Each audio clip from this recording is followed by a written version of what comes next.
ব্যক্তিগত আক্রমণ করলেন। ব্যক্তিগত আক্রমণ করতে চাইলে যে কেউ করতে পারে।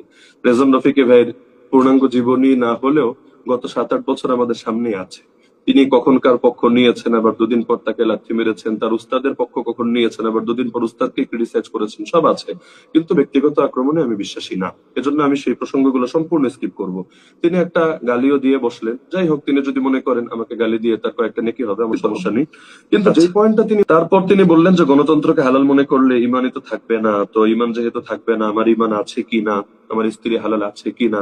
যাক, মাশাআল্লাহ, তিনি আমাকে নিয়ে বেশ চিন্তিত, এবং তিনি আমাকে হয়তো কালেমা পড়ানোর জন্য মানসিক ভাবে রেডি আছেন। এজন্য তাকে আন্তরিক ধন্যবাদ। এই যুগে এমন উপকারী বা কয়জনে করে।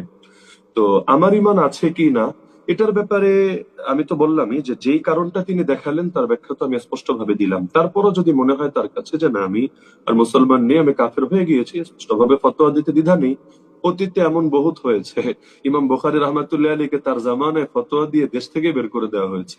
ইমাম ইবনে তাইমিয়াকে ফতোয়া দিয়ে জেলে এতবার ঢোকানো হয়েছে, আল্লাহর বান্দা লাশ হয়ে কারাগার থেকে বের হয়েছে।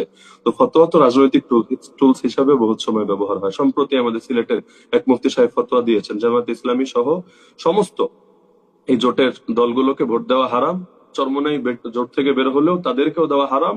শুধু তার যে একটা দল আছে যারা বিএনপির সঙ্গে জোটবদ্ধ, তাদেরকে দেওয়া হালাল। যদিও মজার বিষয়, তাদের দুই গ্রুপ মিলিয়ে পুরো বাংলাদেশে ক্যান্ডিডেট মাত্র 5 জন। তার মানে বাকি 295 আসনে কাকে ভোট দিয়ে ইমান বাঁচাবে? তার মানে বোঝাই যাচ্ছে যে এখানে যারা জাতীয়তাবাদের আকীদায় বিশ্বাসী তাদেরকে ভোট দিলেই এটা হালাল হবে। এমনকি শুনেছি, আল্লাহ ভালো জানেন, সেই মুফতি সাহেবের জামাই যারা লন্ডনে থাকেন, একজন জামাত ইসলামী করেন, একজন খেলাফত মজলিস করেন।